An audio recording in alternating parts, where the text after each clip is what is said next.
Episode 81। ये प्यार में क्यों होता है। पृथ्वीराज ने आगे कहा, आज मेरा दिल बेहद खुश है। आज कई सालों के बाद मेरी अधूरी मुराद और मेरे जिगरी दोस्त को किया गया मेरा वादा आज पूरा होने वाला है और मैं आज इस खुशी और प्यार के दिन को और ज्यादा खुशी में बदलते हुए हमेशा हमेशा के लिए इसे एक यादगार लम्हा बना देना चाहता हूँ। अभी मैं एक खास अनाउंसमेंट करने वाला हूँ जिसे सुनकर कुछ लोगों के दिल उदास हो जाएंगे और वहीं कुछ लोग खुशी से झूम उठेंगे। जो लोग अब तक इन बातों पर गौर नहीं कर रहे हैं, अब उनका भी ध्यान इस बात पर चला गया। आगे पृथ्वीराज कहते जा रहे हैं, क्योंकि बचपन में मैंने और विवान के डैड यानी मेरे फ्रेंड आदर्श जोशी ने एक दूसरे से एक वादा किया था कि हम दोनों अपने बच्चों की शादी एक दूसरे से करवाकर अपनी दोस्ती को रिश्तेदारी में बदल देंगे। ये सुनकर कई चेहरे एक दूसरे की तरफ देखने लगे। वहीं मुग्धा को कुछ समझ में नहीं आया कि उसके पापा किसकी बात कर रहे हैं। वहीं पृथ्वीराज आगे कहते जा रहे हैं, तो हमने ये डिसाइड किया है कि आज इस वैलेंटाइन डे की रात को हमारी बेटी मुग्धा की एंगेजमेंट विवान जोशी के साथ की जाएगी। ये सुनकर मुग्धा शॉक्ड रह गई। वहीं मिहिर हैरान होकर मुग्धा की तरफ देखने लगा। उसे जैसे अपने कानों पर ही यकीन नहीं हो रहा। वहीं विवान ने मुस्कुराते हुए घूर कर मिहिर की ओर देखा। विवान के होठों पर वही मुस्कुराहट खेल रही है। ये सुनकर मुग्धा सीधे पृथ्वीराज की ओर बढ़ने लगी और उसने सीधे पृथ्वीराज की आंखों में देखते हुए कहा, पापा आप ये क्या बोल रहे हैं? मैं विवान से नहीं मिहिर से प्यार करती हूँ। वहीं मुग्धा को और ज्यादा चौंकाते हुए पृथ्वीराज ने कहा, बेटा जो भी तुमने अभी सुना है वो बिल्कुल ठीक सुना है। तुम्हें अभी विवान के साथ एंगेजमेंट करनी होगी। अभी मतलब अभी, यहीं सबके सामने, इसी महफिल में, और मुझे इसमें कोई ड्रामा नहीं चाहिए। इससे पहले कि मिहिर कुछ करता, अचानक से किसी ने उसके मुंह पर हाथ रखकर उसे पार्टी से खींच लिया। वहां पर मौजूद किसी ने भी ये होते हुए नहीं देखा। पार्टी में मौजूद मिहिर और मुग्धा के कई सारे कॉलेज फ्रेंड्स भी पृथ्वीराज की बात सुनकर हैरान रह गए। मोहित, मोहना, जूही, सब लोग। मुग्धा ने गुस्से में पृथ्वीराज से कहा, मैं विवान से हरगिज़ एंगेजमेंट नहीं करूंगी। इतना कहकर मुग्धा जैसे ही पीछे मुड़ी तो उसे मिहिर पार्टी में कहीं नजर नहीं आया। तभी मुग्धा के कान के पास आकर पृथ्वीराज ने कहा, जिसे तुम ढूंढ रही हो वो यहाँ पर है ही नहीं, इसलिए चुपचाप वही करो जो मैं तुमसे कह रहा हूँ। मुग्धा ने बेबस नजरों से पृथ्वीराज की ओर देखकर कहा, प्लीज पापा मिहिर के साथ कुछ भी मत कीजिए। कहाँ है मिहिर, बताइए मुझे। पृथ्वीराज ने कहा, मैं नहीं जानता कि मिहिर को वो लोग कहाँ ले गए हैं, लेकिन अगर तुम मिहिर की जान बचाना चाहती हो तो मैं जैसा कहता हूँ तुम बस वैसा ही चुपचाप करती जाओ। तुम्हारे पास सिर्फ 5 मिनट का वक्त है। विवान के साथ एंगेजमेंट कर लो, नहीं तो अगले 5 मिनट में उस लड़के की मौत हो जाएगी। फिर तो मैं भी कुछ नहीं कर पाऊंगा। ये सुनकर मुग्धा अपने पापा पृथ्वीराज की ओर हैरान नजरों से देखने लगी, क्योंकि उसने कभी सोचा ही नहीं था कि उसके पापा पृथ्वीराज कभी ऐसा कुछ कहेंगे उससे। वहीं भीड़ में मौजूद सभी लोग हैरान हैं और वहाँ अभी ये क्या हो रहा है इस बारे में कुछ भी समझ नहीं पा रहे हैं। वहीं विवान बेहद खुश है और वो धीरे धीरे स्टेज की ओर मुस्कुराते हुए बढ़ता जा रहा है। आखिर हो भी क्यों ना, ये सारी प्लानिंग पृथ्वीराज और विवान के बीच काफी पहले से चल रही थी और आज तो बस उन्होंने प्लानिंग को अंजाम दिया है। लेकिन इस अंजाम ने 2 दिलों को बिखेर कर रख दिया, 2 प्यार करने वाले दिलों को तोड़ कर रख दिया। वही मेंशन से बाहर मिहिर को कई सारे गार्ड्स घसीटते हुए लेकर जा रहे हैं और जमीन पर पत्थरों से रगड़ खाने की वजह से मिहिर के घुटनों पर जख्म उभरते जा रहे हैं। वहीं बाहर पहले से भी कई सारे और गार्ड्स मौजूद हैं जिन्होंने मिहिर को नीचे झुकाकर उसे जमीन पर घुटनों के बल दबा दिया। मिहिर लगातार उनसे कहता जा रहा है, मुझे छोड़ दो, मैं अपनी मुग्धा के पास जाना चाहता हूँ। मुग्धा के पास जाएगा? रुक, अभी तुझे बताता हूँ। इतना कहते ही उस गार्ड ने गन के पिछले हिस्से से मिहिर के सिर पर कसकर वार किया। मिहिर दर्द से कर्राह उठा और जोर से चिल्लाया, मुग्धा! चोट लगते ही मिहिर के सर पर एक घाव उभर आया। वहीं शोर शराबे के बीच मेंशन के अंदर मौजूद मुग्धा सिर्फ मिहिर की जान को बचाने के लिए ये एंगेजमेंट करने के लिए तैयार हो गई। हम अक्सर अपने हालातों से समझौता कर लेते हैं और कभी कभी हमारे हालात ऐसे होते हैं जब हम चाहकर भी अपने हालातों से लड़ नहीं पाते। अभी कुछ ऐसे ही हालातों से मुग्धा और मिहिर दोनों ही 2-4 हो रहे हैं। मिहिर के बारे में सोचकर मुग्धा की आंखें नम हो रही हैं, लेकिन वो कुछ भी नहीं कर सकती सिवाय हालातों से कॉम्प्रोमाइज करने के। वहीं जमीन पर बैठे मिहिर के घुटनों से खून बहता जा रहा है और उसकी आंखों में आंसू हैं, लेकिन वो गार्ड्स उस पर जोर जबरदस्ती कर रहे हैं और आधा दर्जन गार्ड होने की वजह से मिहिर भी कुछ नहीं कर पा रहा। उस वक्त मिहिर ने कसकर अपनी आंखें बंद कर ली और आंखें बंद करते ही उसे मुग्धा का चेहरा नजर आया, मुग्धा का रोता हुआ चेहरा। अचानक से मिहिर ने अपनी आंखें खोली और जमीन से उठकर अपनी पूरी ताकत से जोर का धक्का दिया और पता नहीं अगले ही पल ऐसा क्या हुआ, मिहिर अचानक से उठा और उसने एक एक करके सारे गार्ड्स को दूर हवा में उछालना शुरू कर दिया। पलक झपकते ही सारे गार्ड्स अलग अलग दिशाओं में गए, जिनमें से कुछ मेंशन की दीवार से जा टकराए और 2 गार्ड्स सामने कोर्टयार्ड में मौजूद एक व्हाइट कार के कांच पर गिरे। धड़ाक की आवाज हुई जिससे गाड़ी के कांच के परखच्चे उड़ गए।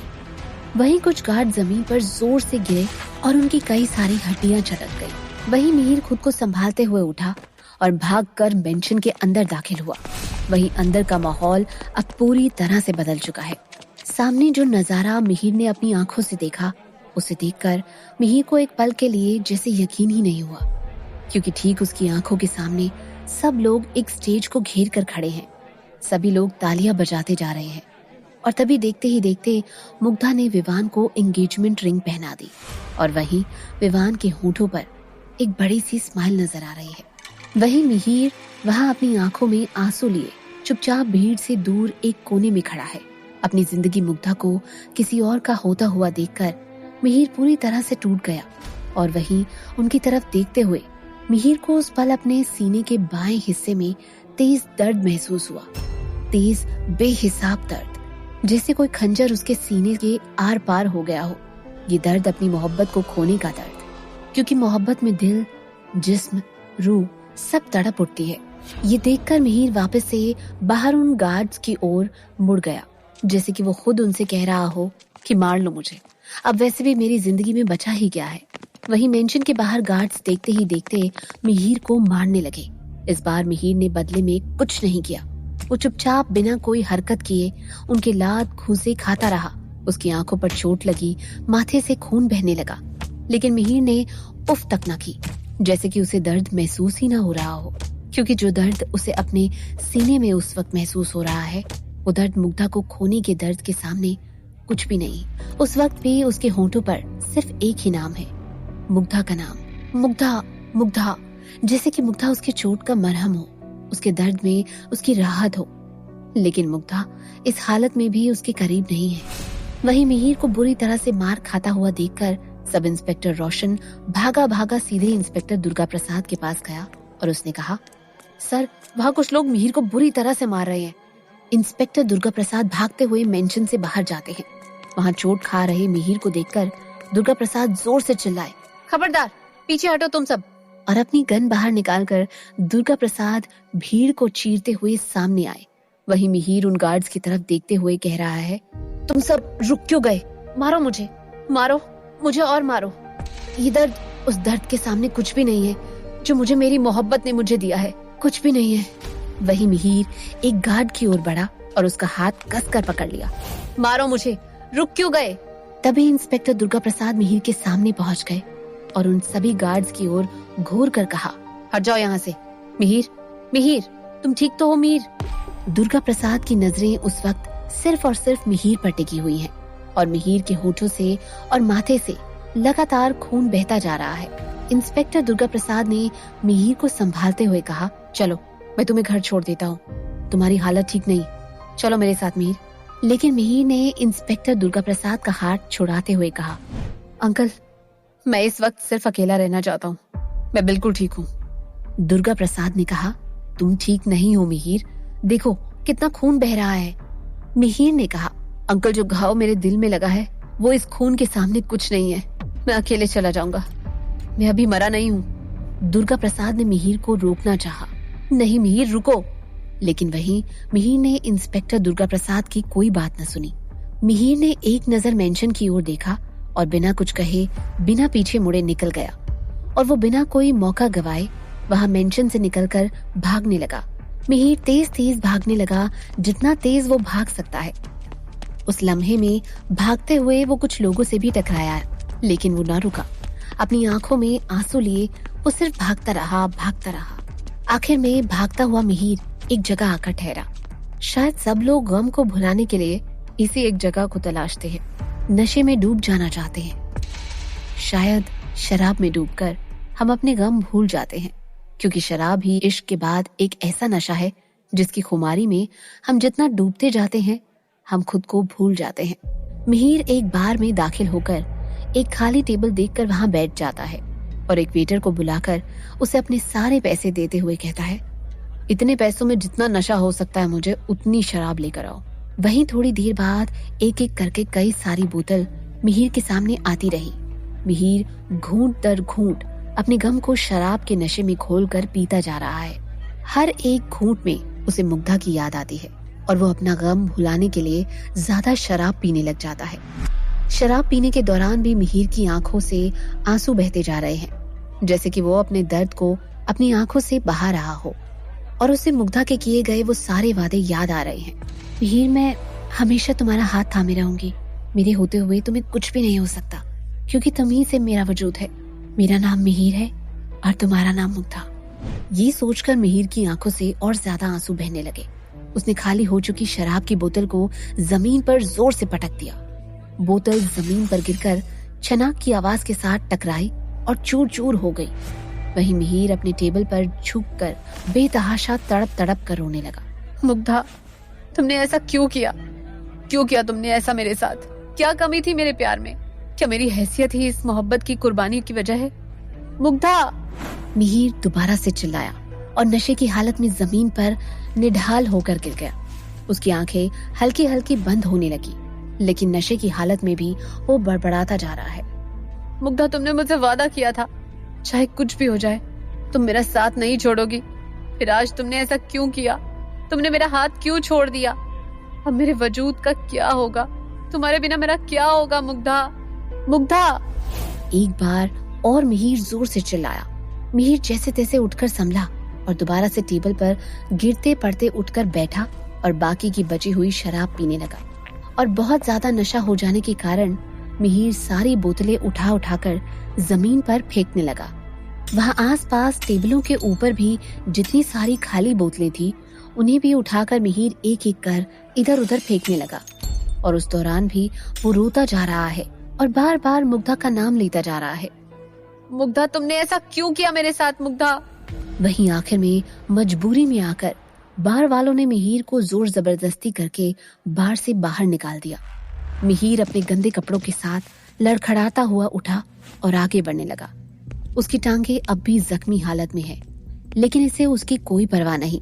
वो बस अपने दर्द को नशे में भूल जाने की कोशिश कर रहा है। मिहिर नशे में लड़खड़ाकर जमीन पर गिरने ही लगता है कि उसे दो हाथ संभाल लेते हैं। मिहिर ने जब उस चेहरे को देखा तो वो हैरान रह जाता है और कहता है, मामा जी, आप यहाँ कैसे? रतन मामा अपने मिहिर को इस हालत में देखकर बहुत दुखी हो जाते हैं।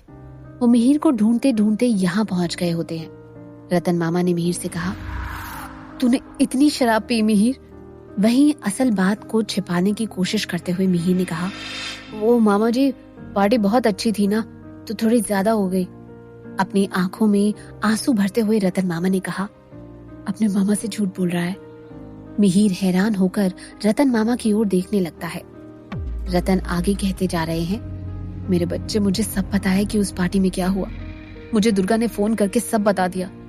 चल घर चल मेरे साथ। इतना कहकर रतन मामा मिहिर को लेकर घर पहुंच जाते हैं। घर पहुंचकर मिहिर अपने मामा के गले लगकर जोर जोर से रोने लगता है। क्यों हुआ मेरे साथ ऐसा मामा जी? मुग्धा ने मुझे क्यों धोखा दिया? रतन मामा मिहिर को इस हालत में देखकर बहुत बेबस महसूस कर रहे हैं। वही मिहिर रोते हुए कहता जा रहा है, मामा जी, आप सच कहते थे। आपने ठीक कहा था, मुझे मुग्धा से दूर रहना चाहिए था। मुझे उससे प्यार नहीं करना चाहिए था। मुझे आपकी बात पहले ही मान लेनी चाहिए थी। इतना कहकर मिहिर फूट फूट कर रोने लगा। वही रतन मामा मिहिर को चुप करवाने की कोशिश कर रहे हैं। मिहिर ने रतन मामा की ओर देखते हुए कहा, मैंने जिससे बेइंतहा प्यार किया, उसी मुग्धा ने मेरी आंखों के सामने किसी और से एंगेजमेंट कर ली। और मैं कुछ भी नहीं कर पाया। मेरी मुग्धा किसी और की हो गई। जो मुग्धा मुझसे कहती थी कि मैं हमेशा तुम्हारा हाथ थामे रहूंगी, तुम्हें कभी अकेला नहीं छोड़ूंगी, उसी मुग्धा ने मेरा हाथ आज बीच मझधार में छोड़ दिया। उसी ने मुझे अकेला तन्हा छोड़ दिया और वो मेरी मोहब्बत को ठुकराकर आज विवान की हो गई। इतना कहकर मिहिर दोबारा से रोने लगा। तभी एक के बाद एक मिहिर का फोन बजने लगा। उस वक्त मुग्धा मिहिर को लगातार कॉल करती जा रही है, लेकिन मिहिर मुग्धा का कोई कॉल नहीं उठा रहा। वो बार बार फोन कॉल को रिजेक्ट कर देता है। रतन मामा की नजरें भी ये देखती हैं, लेकिन वो भी कुछ कह नहीं पाते। वहीं अचानक से अपने आंसू पोंछते हुए मिहिर ने कहा, मामा जी मुझे यहाँ से ले चलिए, मुझे शिमला से ले चलिए। मुझे अब यहाँ एक पल भी नहीं रहना है। मैं नहीं रहना चाहता यहाँ। मैं मुग्धा से इतना दूर चला जाना चाहता हूँ जहाँ मुग्धा की याद भी ना मुझ तक पहुंच सके। मामा जी चलिए, नहीं रहना मुझे यहाँ, इस शहर में। यहाँ के हर जर्रे जर्रे में मुग्धा बसी हुई है, मुग्धा की यादें बसी हैं। मैं मुग्धा की हर याद से दूर हो जाना चाहता हूँ। प्लीज मामा जी यहाँ से कहीं दूर चलिए। इतना कहकर मिहिर गिड़गिड़ाने लगा। उसकी आंखों से आंसू बहने लगे। तभी रतन मामा ने उसे समझाते हुए कहा, मिहिर संभालो खुद को, देखना सब कुछ ठीक हो जाएगा। मिहिर ने अपनी आंखों में आंसू लिए हुए कहा, बस कीजिए, कम से कम आज के दिन तो झूठ मत कहिए मामा जी। कुछ भी कभी ठीक नहीं होता और एक बार मोहब्बत में धोखा मिलने पर दिल टूट जाता है।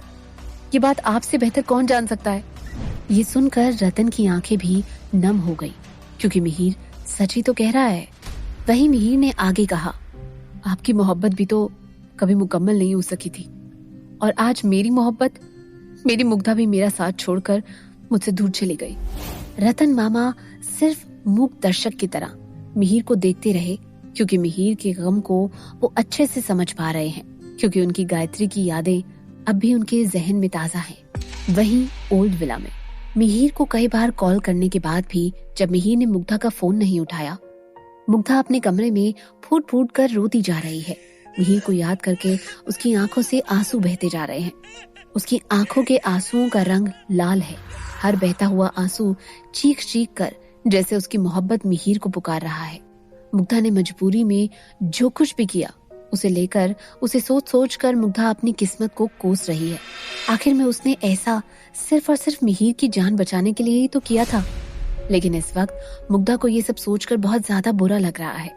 जहाँ मुग्धा का रो रो कर बुरा हाल है, वहीं ओल्ड विला के लिविंग रूम में मिस्टर एंड मिसेस शर्मा एक दूसरे की तरफ देखते हुए मुस्कुराते जा रहे हैं और उनकी खुशी का कोई ठिकाना ही नहीं है, जैसे कि उनकी काफी वक्त की एक कोई बड़ी मुराद आज पूरी हो गई है।